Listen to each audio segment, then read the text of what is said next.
저는 설교를 많이 하고 또 자주 하는 사람이기 때문에 어떤 때는 주께 기도하면서 하나님, 설교를 잘하는 것이 중요한 것이 아니라 설교를 듣는 자들이 그 말씀을 통해서 어떤 경험을 하는가 하는 것이 훨씬 더 중요하기 때문에 주님께서 참 학자의 혀를 주시는 것도 중요하지만은 정말 들을 귀를 주시고 그 말씀을 통해서 참 변화함 받는 경험을 주시는 것이 너무 중요하다고 하는 그런 하소연을 제가 주님 앞에 얼마나 자주 하는지 모르겠습니다. 한 번은 그 개혁자 가운데서 우리가 잘 아는 요한 웨슬레가 설교하기 전에 말씀을 준비를 잘 했는데도 마음 가운데 성령의 은혜가 없는 겁니다. 그러니까 한 번은 기도실에 들어가서 영국 런던에서 이제 그 많은 사람들이 모여 있는데 전도를 하는 중인데 이제 그분이 얼마나 간절하게 기도했는지 그 기도실에 들어가서 정말 이 벽에 정말 손을 대고 기도하다가 자기도 모르는 사이에 벽을 긁었어요. 그런데 너무너무 간절히 기도하는 나머지 자기 손톱으로 벽을 긁으면서 하나님의 성령의 은혜와 능력을 간구했는데 자기 손톱이 다 까지면서 피가 날 정도로 그렇게 강렬하게 주 앞에 기도한 그런 경험에 대해서 제가 한번 책에서 읽었습니다. 그때 올라가서 그분이 요한복음 3장 16절 한 절만 가지고 설교했는데 자기 일생 동안의 성령의 은혜가 그렇게 충만한 것을 경험한 적이 없었고 그 말씀 속에서 참 많은 사람들이 회개하였다고 하는 그런 간증의 얘기를 제가 성경에서 읽은 적이 있습니다. 여러분, 저도 참 말씀을 전하러 많이 다니고 설교하고 설교 준비하고 또 제가 다니면서 세미나도 하고 제가 집회에서 말씀을 전하는 사람 아닙니까? 저는 제 마음 가운데 주 앞에 참으로 제가 지금까지 수백 번 아니 수천 번 설교했지만은 정말 성령께서 듣는 자들 마음 가운데 들을 귀를 주시고 그 말씀으로 성화되는 경험을 갖는 자들을 많이 일으켜 달라고 주 앞에 얼마나 요즘에 제가 때를 쓰는지 모릅니다. 그것이 참 정말 가장 중요한 일이기 때문에 그렇습니다. 여러분들도 말씀을 많이 들어오시고 또 성경을 많이 읽어왔지만은 그러나 정말 우리가 매일매일 생활에서 우리의 거듭남의 경험을 예수 그리스도의 은혜로 다시 계속 유지시키지 않으면 우리가 작년에 거듭나고 지난달에 거듭났다고 할지라도 우리 마음 가운데 품고 있는 단 한 가지의 죄의 욕심과 우리 마음 가운데 품고 있는 버리지 않은 단 한 가지의 죄 때문에 내 양심이 무뎌져 버리고 죽어버리는 것입니다.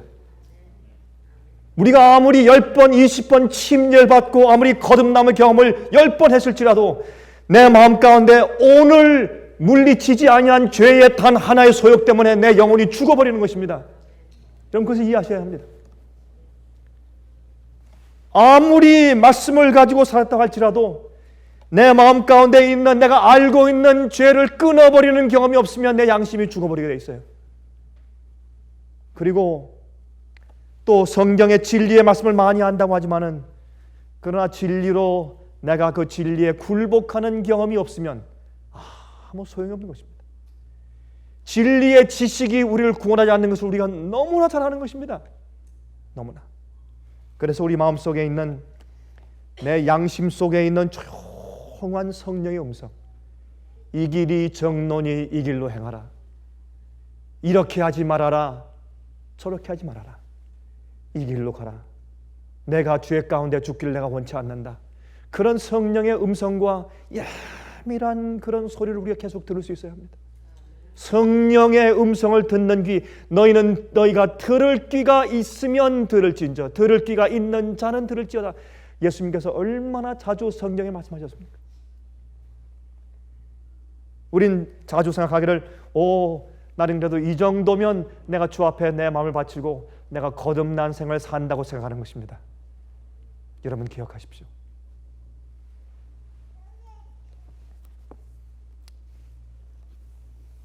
여러분, 예수님의 비유들 중에서 실제 사건들을 통해서 보여주신 비유들이 있습니다.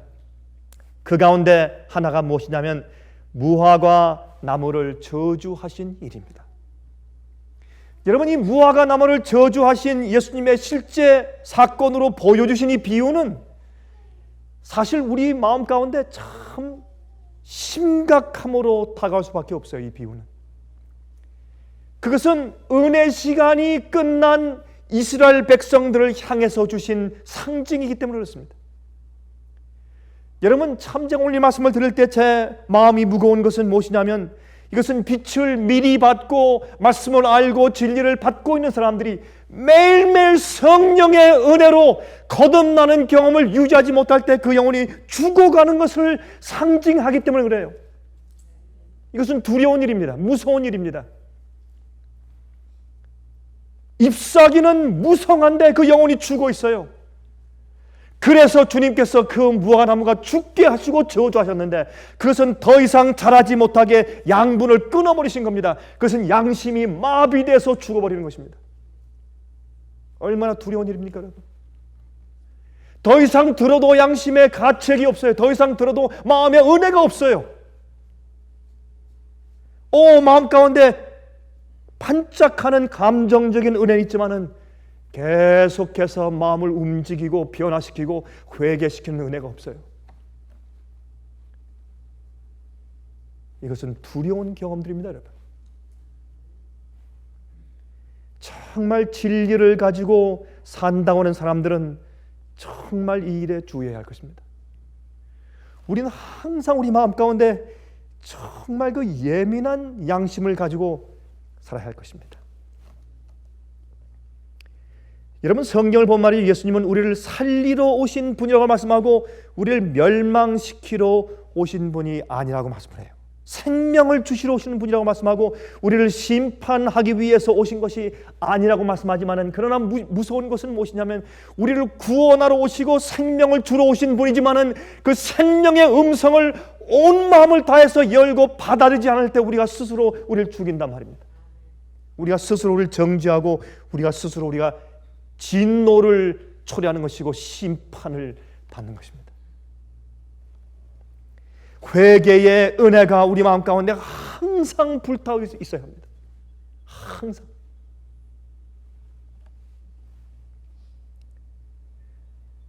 여러분, 이 무화과 나무를 저주하신 기록은 좀 특이한 일입니다. 하나님의 심판은 성경이 말하기를 이상한 일이라, 기이한 일이라 그렇게 말을 했어요. 이사야 28장 21절에 말씀하기를 대저 여호와께서 부르심 산에서와 같이 일어나시며 기브온 골짜기에서와 같이 진노하사 자기 일을 행하시리니 그 일이 비상할 것이며 자기 공을 이루시리니 그 공이 기이할 것이며 그랬어요. 하나님께서 사람들에게 심판하시고 멸망시키는 이 일은 너무나 기이하고 이상한 일이다 그랬어요. 하나님은 우리를 심판하시는 분이 아니에요. 우리를 구원하시는 분이시요. 그러나 심판은 매일매일 오는 하나님의 은혜를 받는 것을 실패하는 영혼이 자기 마음속에 들어오는 하나의 욕심 때문에, 하나의 인간적인 세욕 때문에, 세상적인 생각 때문에, 굴복하지 않은 죄의 단 하나의 정신 때문에 그 영혼이 점점 죽어가며 매일매일 은혜의 파도가 계속 우리의 마음을 쳐도 마음이 점점 딱딱해지기 때문에 그리스도 안에서 구원의 경험이 잃어버림 받는 것입니다. 그것이 저주받는 경험이에요. 하나님은 인간을 저주하지 않으시지만 우리는 우리 스스로 저주하는 것입니다. 그게 두려운 것이에요. 여러분, 전 가끔 그런 생각을 합니다. 하나님이시여, 제가 말씀을 준비해서 제가 설교할 때 제 설교가 제가 생각지 못하게 꽤 많은 곳에 나가고 또 많은 사람들이 듣고 있는 것을 제가 다니면서 느끼게 됩니다. 여러분, 제가 그런 생각을 합니다. 주님이시여, 진리는 전파하는 것으로 끝나는 것이 아니지 않습니까? 진리는 씨를 뿌리는 것이기 때문에 그 씨가 발아해서 자라야 합니다. 우리는 주의 말씀을 들을 때 우리가 말씀을 우리 마음 가운데 받아들이면 그 말씀이 내 속에 들어와서 내가 죽어서 양분이 돼야 그 속에서 성장하는 것입니다. 이기심과 교만한 마음을 가지고 그냥 뻣뻣하게 딱딱하게 서 있으면 그 씨가 들어가지만 길가요 돌짝밭이요 가시밭이기 때문에 죽는 것입니다. 열매 맺을 수가 없어요. 그래서 제가 주 앞에 얼마나 기도하는지 모르겠습니다. 그것 때문에. 에스겔서 31장 11절 33장 11절만 봐도 주님께서 말씀하기를 내가 악인들이 죽는 것을 원치 않는다. 그들이 돌이켜서 떠나서 사는 것을 원한다. 그렇게 말씀하셨어요. 주님은 우리를 어떤 의미에서 심판하시는 것이 아니고 우리에게 영생을 주십니다. 그러나 주의하십시오. 주의하십시오.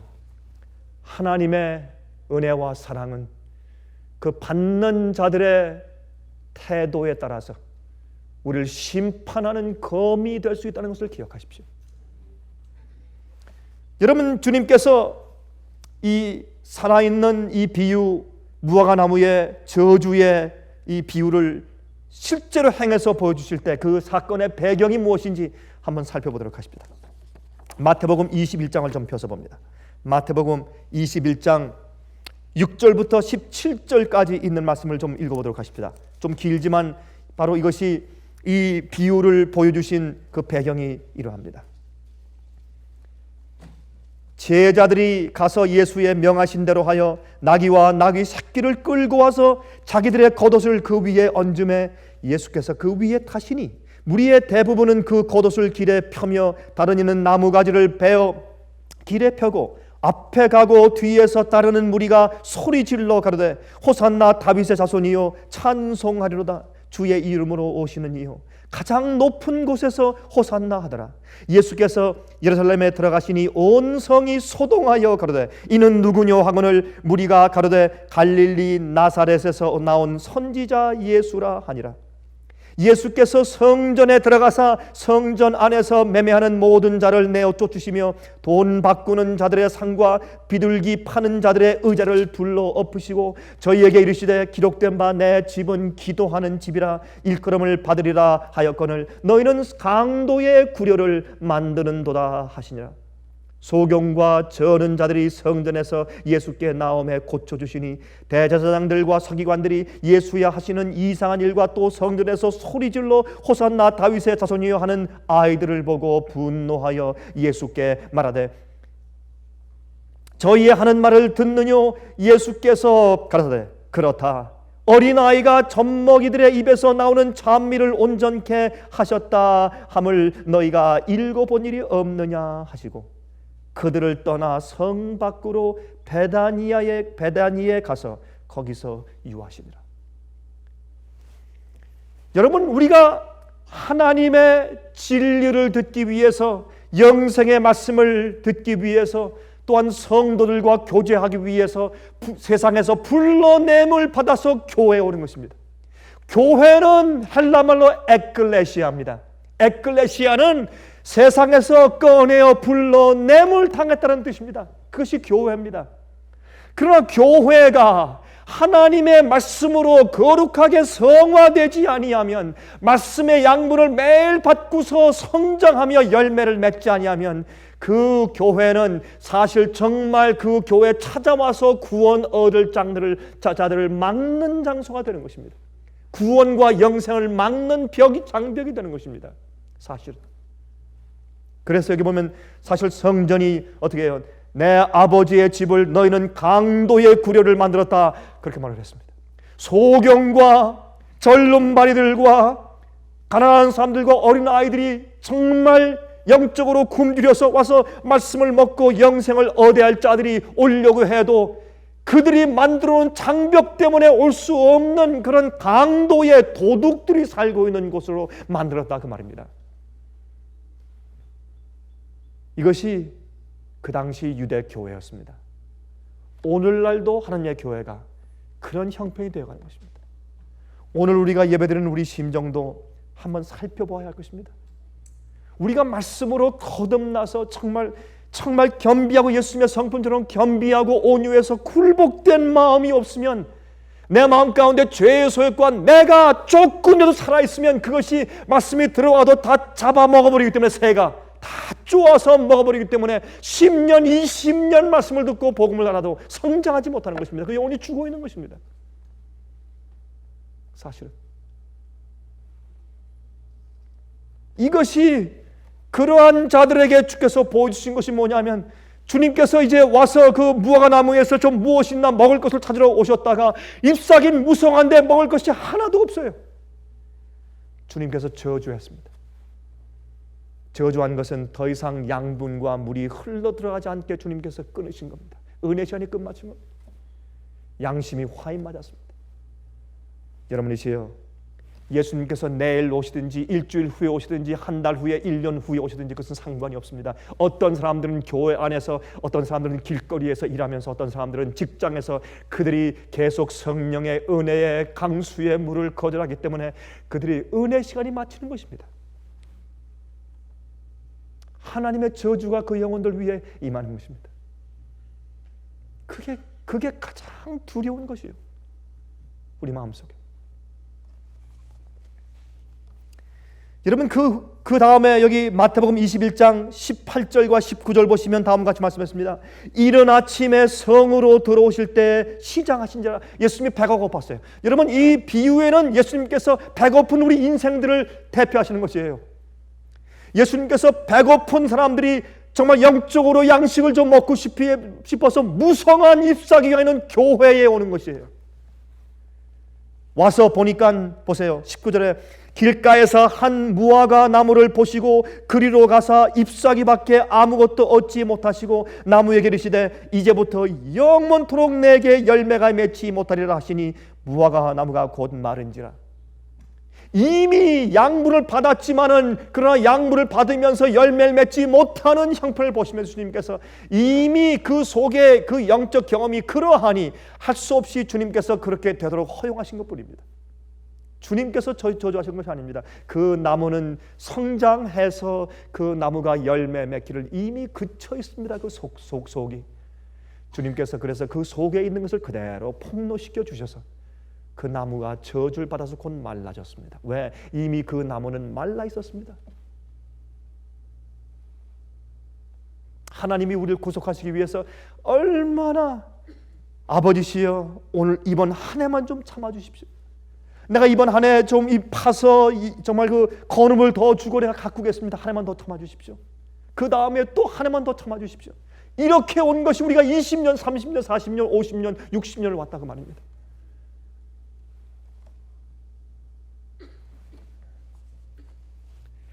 예수님께서 갔을 때 그 나무에 잎사귀가 무성했지만 열매가 없었습니다. 그런데 참 말이죠. 마가복음 11장 12절부터 14절 보면 이렇게 말씀되어 있어요. 이튿날 저희가 베다니에서 나왔을 때 예수께서 시장하신지라 멀리서 잎사귀 있는 한 무화과 나무를 보시고 혹 그 나무에 무엇이 있을까 하여 가셨더니 가서 보신즉 잎사귀 외에 아무것도 없더라. 그 이유는 무화과의 때가 아님이라. 똑같은 말씀을 마가복음에 기록하기를 이는 이 무화과 때가 아니기 때문에 열매가 없었다 그렇게 설명합니다. 예수께서 나무에게 일러 가라사대 이제부터 영원토록 사람이 내게서 열매를 따먹지 못하리라 하시니 제자들이 이를 듣더라 그랬습니다. 여러분 참 이건 불공평한 얘기처럼 들려요. 아니 무화과 때가 아니기 때문에 열매를 맺지 않았는데 주님께서 왜 그 나무를 저주하십니까?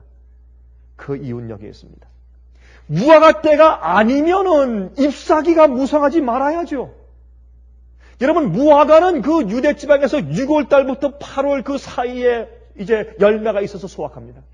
첫 열매는 6월에 생기고 늦은 열매는 8월에 생깁니다. 그러나 이때는 계절로 4월 달이었습니다. 4월 달은 무성한 그런 잎사귀가 없을 때입니다. 그러므로 무성하게 잎사귀 있는 나무가 그 무화과 과수원 가운데 딱 한 나무가 있는 것입니다. 예수님께서 이렇게 빨리 첫 열매를 맺은 이런 무화과 나무가 또 있겠는가 마음 가운데 호기심을 가지고 주님께서 거기에 오신 것입니다. 무엇인가 정말 미리 열린 극상품으로 일찍 열린 혹 첫 열매가 있을까 해서 따로 주님께서 시장에서 먹으러 오신 것이에요. 그러나 잎사귀가 무성했지만 그 속에 열매가 단 하나도 없었습니다. 이것은 진리를 미리 먼저 받은 유대 교회를 상징합니다. 이것은 마지막 시대에 진리를 가지고 빛을 먼저 받은 하나님의 교회를 상징합니다. 여러분 여기에 있는 이 무화과 나무는 여러분과 저를 상징할 수가 있습니다. 여러분 사람들이 와서 저 사람들을 만나면 저 형제를 만나면 저 집에 가면 저 자매를 만나면 우리가 가서 큰 은혜를 얻을 수 있겠지. 영적인 양식을 먹을 수 있겠지. 내가 저 집에 가서 거하면 내가 저 집사람의 마음속에 있는, 저 사람들의 마음속에 있는 믿음 때문에 내가 양식을 먹을 수 있겠지. 그런 기대를 가지고 올 때 여러분과 제가 그들에게 나눠주는 열매가 무엇입니까, 여러분? 어떤 열매를 우리가 주고 있습니까? 보기에는 화려하고 멋있고 아름다워요. 잎사귀가 무성하고, 남들은 전부 다 아직까지 때가 안 됐기 때문에 별 잎사귀가 없는데 잎사귀를 왕성하게 가지고 있음에도 불구하고 열매가 없단 말이에요. 예수님께서 그 말씀을 여기 하신 것입니다. 이것은 살아있는 행동으로 실제로 보여주신 비유입니다. 이것은 그 당시에 먼저 진리를 받고 있었던 유대 교회를 상징한 것이었습니다. 예수님께서 이제 나귀를 타시고 나귀를 타고 입성하는 것은, 여러분 스가랴서를 보시면 거기에 이 메시아가 와서 나귀를 타고 예루살렘에 입성할 것을 거기 예언되어 있어요. 예수님이 베들레헴에 태어날 것이 예언되어 있고, 예? 동정녀가 잉태해서 아들을 낳을 것이 예언되어 있고, 다 되어 있었지만은 그 많은 예언을 가지고 유대 교회는 예수님을 배척했습니다. 그것은 무엇입니까? 우리가 진리의 말씀과 성경 말씀이 아무리 있다고 할지라도 우리 마음 가운데 성령을 거절할 수가 있는 것입니다. 성령이 내 속에 들어와서 내 속에 내재하시는 것을, 진리를 알고 있으면서도 거절할 수가 있는 것입니다. 옛날 유대교회처럼. 그러면 우리는 사실은 성령을 십자가에 못 박는 사람이 될 수가 있는 것입니다. 여러분, 이때 유대인들을 한번 생각해 보십시오. 유대인들은 그 당시에 있을 것이 다 있었습니다. 정말 있을 것이 다 있었습니다. 그들에게 성소가 있었습니다. 예배가 있습니다. 모세의 글들 아닙니까, 여러분? 그들에게 선지자가 있었어요. 율법이 있었어요. 그들에게 예배 의식이 있었습니다. 그러나 하나님께서 그들에게 그 양분을, 열매 맺을 수 있도록 양분을 그렇게 계속해서 부어주시고 사랑으로 그들에게 퍼부어 주셨건만, 그들의 딱딱한 절벽 같은 마음에 와서 그 파도가 쳐서 다 부딪혔다가 돌아가고, 다 부딪혔다가 돌아가고, 그러한 입장에 있는 것이 오늘날 교회를 상징하는 것이 아니고 무엇이겠습니까? 여러분, 이 무성한 잎사귀가 없으면 차라리 기대하지 말죠. 안 그렇습니까? 잎사귀가 무성하지 않으면 차라리 사람들이 와서 열매를 기대하지 않고 그냥 지나가 버려요. 그러나 잎사귀가 무성한데 열매 없으면 사람들이 기대하러 왔다가 얻지 못하고 간다고 말입니다. 이것이 죄예요. 이것이 죄예요.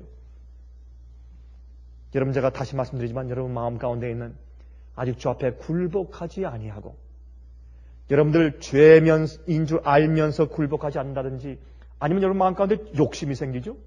돈에 대한 욕심, 명예의 욕심, 자식들에 대한 욕심. 여러분, 저는 말이죠, 사람들이 내 아이들이 하버드 갔습니다. 전 전혀 기쁘지 않습니다. 그런 얘기 들을 때. 목사님, 제 딸이 이번에 예일 법대에 갔습니다. 전혀 기쁘지 않습니다. 제 마음 가운데 찬송 소리가 0.1% 생기지 않는 것입니다. 왜냐하면 그러한 곳에 가서 그 아이가 구원받을 수 있을지가 더 두려운 것입니다.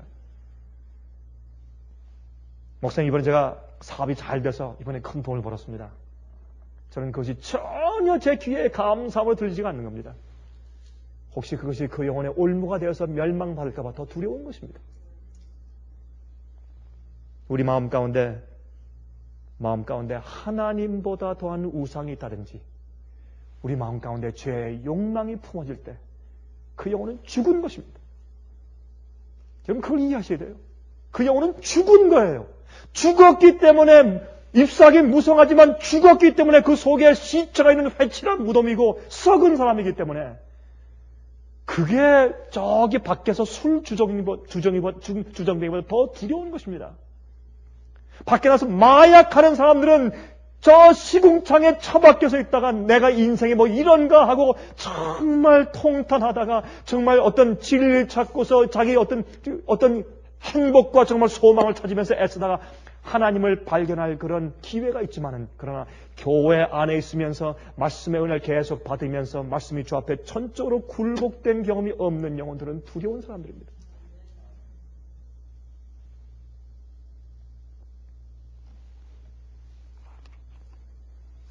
여러분, 이 성전을 주님께서 정결케 하셨습니다. 여러분, 그 당나귀를 타고 입성하실 때 사람들이 와서 그냥 호산나 찬송을 부르고 겉옷을 깔고 아이들이 와서 찬송을 부를 때 성경 예언을 뒤지면서 바리새인들과 율법사들과 제사장들은 한 번쯤은 생각을 하고 기도해 보았어야 합니다. 저분이 혹시 메시아일까? 그러나 그들 마음 가운데 있는 이기심과 교만한 마음 때문에, 자기들 평판들 때문에 그렇게 인정할 수가 없었어요. 우리가 꼭 그러한 겁니다. 우리가 꼭 그러한 겁니다. 우리 마음속에 있는 그 어떤 자기 마음속에 있는 자존심 때문에 어떤 때는 어떤 일을 틀어요. 어떤 대화를 틀고 이웃들 간에 문제가 생기고 그런 것입니다. 그런 것 때문에. 그게 죄예요. 그게 죄예요.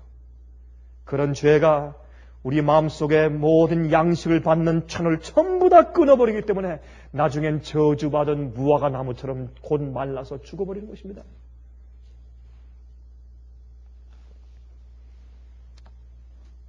예수님께서 오셔서 장사하는 것들을 전부 다 내어 쫓았습니다. 그리고 병자들이 들어왔습니다. 가난한 사람들이 들어왔습니다. 어린아이가 들어와서 주님을 찬송하며 병 고침을 받았습니다.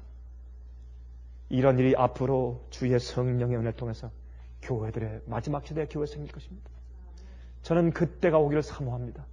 전 그때가 올 때 우리가 아무리 설교를 많이 해도 사람들에게 진리를 깨닫게 할지 모르지만 그 영혼을 구원하지 못하면 소용이 없을 때, 그러한 참 그 마음으로 우리가 애써할 때 성령이 앞으로 크게 임해서 진정한 백성들, 거듭난 사람들, 빛을 조금 가지고 있었지만 그러나 거듭난 경험을 주님 앞에 유지하고 세상을 버리고 세상에 아무런 소망 없이 사는 진정한 무화과 나무들이 그때 잎사귀를 되면서 열매 맺으면서 진리 안으로 달려올 때, 그때 우리 마음이 얼마나 기쁠지 모르겠어요.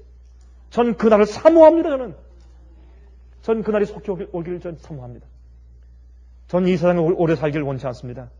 전 세상에서 많이 얻기를 원치 않고 많이 알려지기를 원치 않습니다. 저는 많은 영혼들이 우리가 가르치는 진리 때문에 우리와 함께 하늘에 서 있게 되길 전 기도합니다.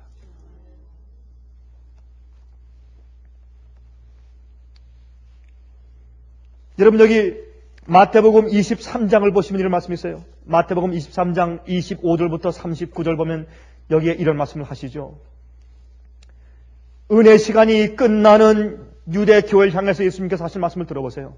화 있을진저 외식하는 서기관들과 바리새인들이요, 잔과 대접의 겉은 깨끗이 하되 그 안에는 탐욕과 방탕으로 가득하게 하는도다.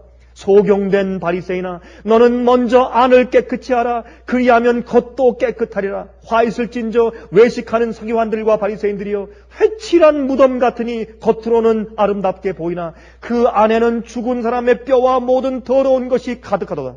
이와 같이 너희도 겉으로는 사람에게 옳게 보이되 안으로는 외식과 불법이 가득하도다. 화 있을진저 외식하는 서기관들과 바리새인들이여, 너희는 선지자들의 무덤을 쌓고 의인들의 비석을 꾸미며 가로되, 만일 우리가 조상 때에 있었다면 우리는 저희가 선지자의 피를 흘리는데 참여하지 아니하였으리라 하니, 그러면 너희가 선지자를 죽인 자의 자손됨을 스스로 증거하노라. 너희가 너희 조상의 양을 채우라. 그들은 말이죠, 우리는 그렇게 하지 않을 것입니다. 어떻게 우리 조상들이 그렇게 핍박하고 주의 종들과 선지자들을 그렇게 죽일 수 있었겠습니까? 여기 말씀하기를 너희가 똑같은 정신을 품고 있다. 너희 조상들이 행한 그 양을 채우라. 그렇게 말씀하세요. 전혀 자기들의 마음을, 전혀 자기들이 어떤 영적인 상태라는 것을 이해하지 못하고 살고 있는 사람들, 이 사람들 죽은 사람들 아니에요? 이게 바로 저주받은 무화과 나무 아닙니까? 그래서 예수님께서 성전 정결을 하신 것이에요. 교회를 깨끗게 다 하실 때 누구를? 교회 안에 있는 사람들 다 쫓아내시고 밖에 있는 병신들을 불러들이셨어요. 이 일이 다시 한번 이 교회들 가운데서 마지막 시대에 반복될 것을 우리가 아는 것입니다. 여기 말씀하셔서 예수님께서 뱀들아, 독사의 새끼들아, 이게 무슨 뜻이에요? 거듭나지 않은 사람들아, 너희의 아버지는 마귀란 말이에요. 마귀. 어떻게 지옥의 판결을 피하겠느냐? 그러므로 내가 너에게 선지자들과 지혜 있는 자들과 서기관들을 보내매 너희가 그 중에서 더러는 죽이고 십자가에 못 박고 그 중에 더러는 너희 회당에서 채찍질하고 이 동네에서 저 동네로 구박하리라. 그러므로 의인 아벨의 피로부터 성전과 제단사에서 너희가 죽인 바가랴의 아들 사가랴의 피까지 땅 위에서 흘린 의로운 피가 다 너희에게 돌아갈 것이라. 여러분, 마지막 시대 당하는 그 환란이 제일 큰 이유가 있어요. 왜 마지막 세대가 7 재앙을 받는 줄 아십니까?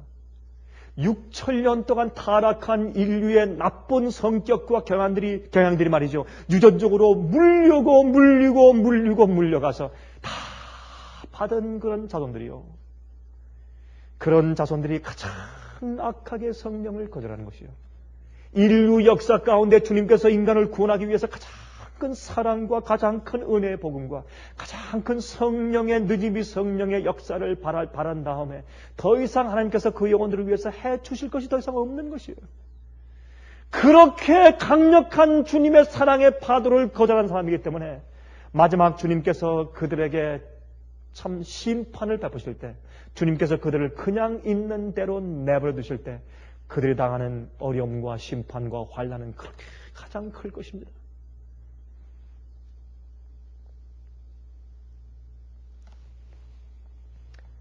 그다음 말씀하십니다.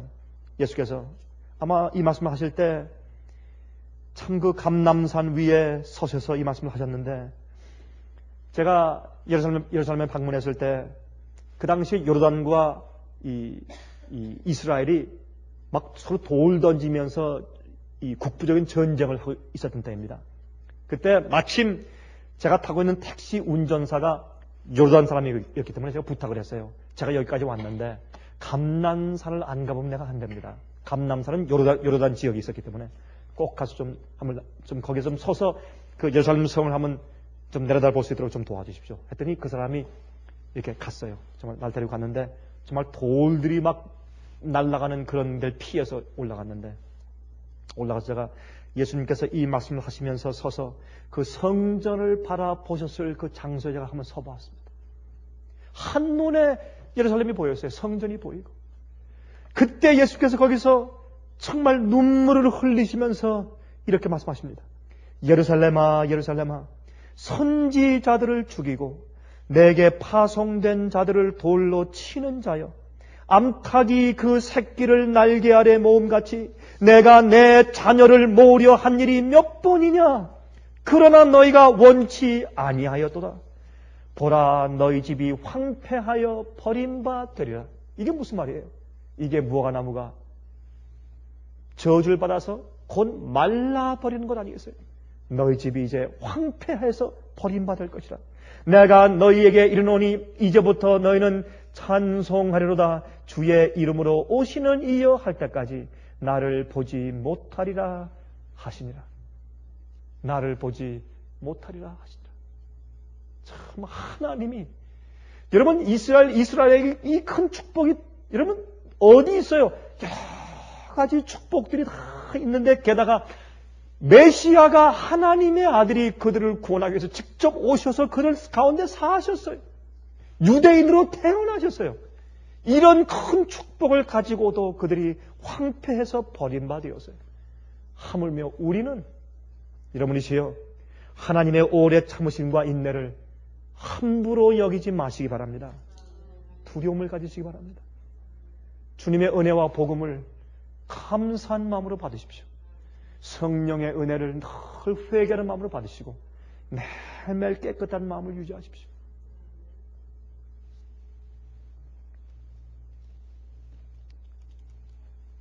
유대교회는 계속적인 하나님의 사랑과 빛을 무시하는 사람들에게 대한 상징입니다. 여러분, 저주받은 무화과나무는 저주받은 유대교회를 상징하지만은 저주받은 유대교회는 계속적인 하나님의 사랑과 빛을 무시하는 사람들에 대한 상징이에요. 그래서 주님의 사랑에도 한계가 있는 것입니다. 여러분, 예수님의 생애에 대해서 잘 기록한 시대 소망 587페이지에 다음과 같은 말씀이 있습니다. 한번 들어보시기 바랍니다. 각 시대마다 사람들에게 저희 시대의 빛과 특권, 즉 하나님과 화목할 수 있는 시험적 기간이 주어졌다. 그러나 이 은혜에는 제한이 있다. 여러 해 동안 자비로서 간청하지만 멸시와 거절을 당한다. 그러나 마지막 자비의 탄원을 할 때가 온다. 마음이 매우 굳어지게 되어 성령의 감화에 응답하기를 그친다. 그때 상냥하고 애교 있는 음성이 죄인에게 더 이상 간청하지 않으며 책망과 경고도 그치는 것이다.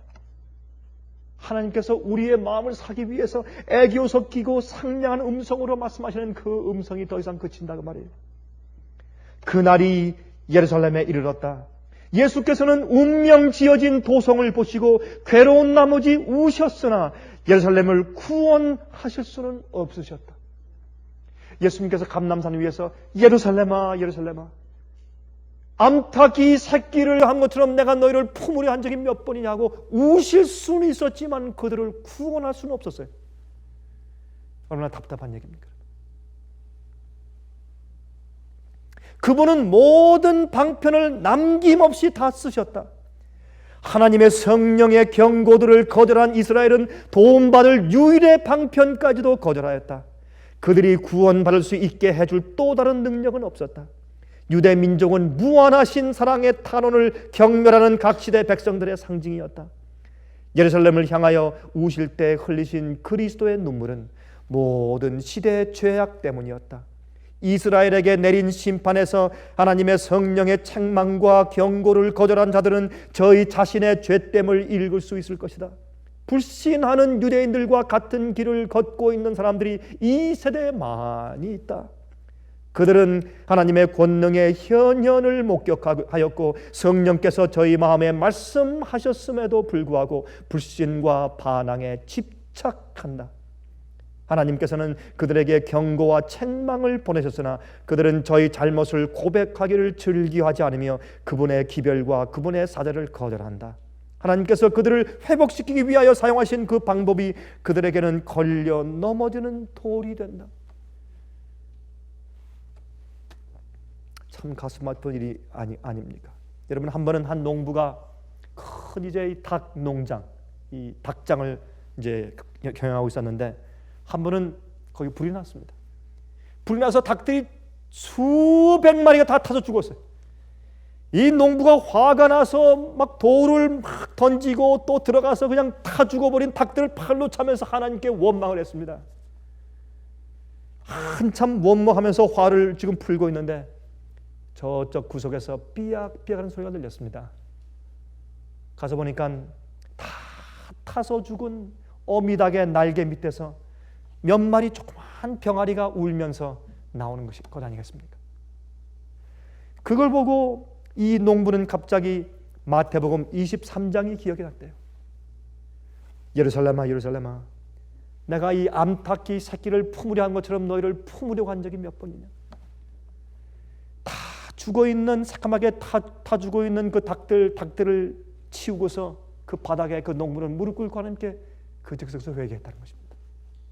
하나님이시여 나를 품으려고 한 주님의 은혜를 내가 이렇게 저버렸으니 이 죄를 용서해달라고 그는 간절히 주 앞에 기도했다는 것입니다.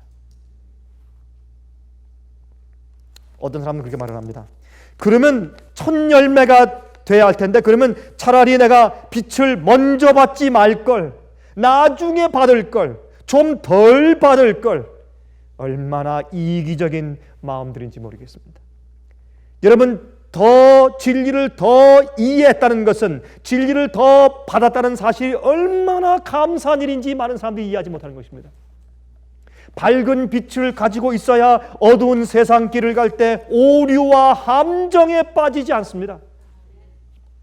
그리고 구원 얻기가 훨씬 좋은 것입니다. 구원 얻기가 훨씬 좋은 것입니다. 여러분, 빛을 받지 못한 자들이요, 빛을 덜 받은 그리스도인들이 진리를 모르기 때문에 자기들의 경험과 감정에 의지해서 안간 힘을 쓰는 사람들 제가 많이 봅니다. 여러분 한번 보세요. 생각으로는 계시를 받으려고 막 애를 쓰고 마음속에 생기는 느낌을 의지하고 눈에 보이는 사건들이 어떤 주님의 계시가 아닌가 의지하려고 애를 쓰고, 왜요? 진리가 없고 빛이 없으니까 뭘 잡으려고 주님의 섭리가 무엇인지 알려고 애를 쓰는 모습을 보는 것입니다. 어떤 사람들은 등어리가 뜨끈뜨끈하며 성령을 받았대요. 왜요? 빛이 없고 진리가 없으니까. 그들은 빛과 진리가 없기 때문에 별 오류에 다 빠지고 별 함정에 다 걸려요. 진리와 빛을 가지고 사는 축복과 은혜를 사람들이 잘 모르는 것입니다. 이게 얼마나 감사한지 사람들이 잘 모르는 것입니다. 자기 생에 일어나는 거의 모든 사건들을 하나님께서 주시는 계시로 이해하려고 애쓰며 방황하는 모습을 보는 것입니다. 사람들한테. 왜요? 진리의 빛이 없으니까. 남들이, 한 분이 저한테 전화해서 말했습니다. 목사님, 남들이 옆에서 다 방언을 하면서 방언하지 않는 것은 성령이 없는 것이라고 하는데 내게 방언이 터지지 않습니다. 어떻게 하면 좋겠습니까? 어쩔 줄 몰라요. 진리와 빛이 없으면 사람들이 함정에 빠지는 것입니다. 빛이 환해야 길을 갈 수 있는 것입니다. 여러분, 첫 열매는 양분과 햇빛을 더 많이 받아야 합니다. 더 잘 받아 먼저 익게 되는 열매가 되어야 할 것입니다. 그게 첫 열매예요. 첫 열매가 생겨야 추수가 시작됩니다. 그래서 요한계시록 14장에 14만 4천은 첫 열매들이라고 말하는 것입니다. 첫 열매들이라고. 받은 빛대로 빨리빨리 먼저 성장해야 합니다. 진리를 거절하지 말고. 그리고 그 열매가 벌레 먹지 말아야 합니다. 죄와 이기심과 욕심이 마음을 부패하게 하지 말아야 합니다. 그래서 빨리 성장해야 돼요. 그게 빛을 받은 자들의 의무입니다. 그 일이 생겨야 예수께서 오시는 겁니다. 그래야 빨리 오시는 겁니다. 여러분, 예수님께서 오실 수밖에 없는 그런 징조 지금 보시지 않습니까? 아, 예수님 속히 오세요. 정말 빨리 올 수밖에 없어요. 여러분, 정치적인 이 클라이밋, 정치적인 기울 좀 보세요. 천연제만 말고 정치적인 것들을 좀 보세요. 지금 세계가 어떻게 돌아가는가? 미국이 지금 어떻게 되어 있는가? 여러분, 테러들이 어떻게 이루어지며 이것이 세상을 어떤 모습으로 지금 몰고 나가는지 한번 보십시오. 예수님 속히 올 수밖에 없어요. 빛을 받은 자들이 빨리빨리 익어서 무성한 잎사귀뿐만 아니라 남들에게 줄 수 있는 영적인 열매들을 빨리 가지고 있어야 합니다. 또 한 가지 끝마치면서 제가 한 가지 교훈이 있습니다. 이 비유의 교훈은 거기서 끝나는 것이 아닙니다. 또 한 가지 교훈이 있어요. 무화과 나무를 저주하신 것은 그 나무에게 더 이상 양분을 주시는 일을 그치신 것입니다. 다시 말해서 하나님의 빛과 진리의 양분을 주지 않는 교회들에게서는 양분이 거두어져야 합니다. 이게 무슨 말인가? 다시 말해서 진리의 참빛을 제대로 똑바로 전달해서 나눠주지 않는 자들에게, 않는 교회들에게는 헌금을 주는 일, 연금을 주는 일들을 그쳐야 합니다. 이게 하나님께서 성경에서 예수님께서 이 비유를 통해 주시는 또 한 가지 중요한 일입니다. 중요한 교훈이에요. 여러분, 사람들이 와서 배고픈 사람들이 와서 열매를 따먹으려고 하는데 와서 보니까 무성하게 잎사귀만 있는데 열매가 없어요. 그러한 나무를 주님께서 곧 말라버리게 하셨단 말이에요. 그것은 무엇입니까? 실제적으로 볼 때 무엇입니까? 서포트하는 것입니다. 그 양분을 끌어버리는 것입니다. 왜? 열매를 맺지 못하는 나무로 저주받았기 때문에 그렇습니다. 많은 사람들은 이러한 문제에 대해서 이해하지 못하거나 그런 말하는 것을 두려워하거나 아니면 그런 말을 싫어하는 것입니다. 그러나 사실 아닙니까? 진리와 빛을 똑바로 전달하고 영혼들을 살릴 수 있는 열매와 양분을 나누어 주지 못하는 교회는 서포트하면 안 됩니다. 이것이 분명하다면 많은 교회가 개혁하고 회개했을 것입니다. 그러나 사람들이 그렇게 하지 않기 때문에 잘못된 교회들도 그냥 잘 되는 것 같고 그냥 성장하고 그 속에 많은 돈들이 들어가기 때문에 더 교만하고 더 허영심의 교회가 장성하는 것처럼 보이는 것입니다.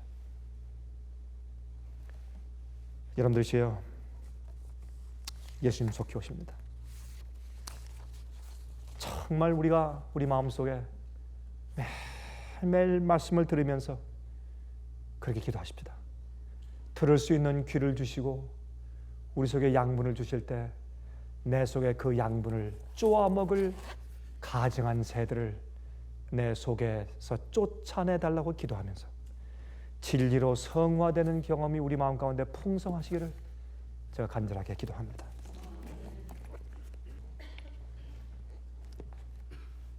우리를 끊임없이 사랑하여 오신 하늘에 계신 우리 아버지, 오늘 밤에 우리 마음속에 다시 성령의 양분을 충만히 나리어 주사 열매 맺게 해주시기를 간절하게 기도합니다.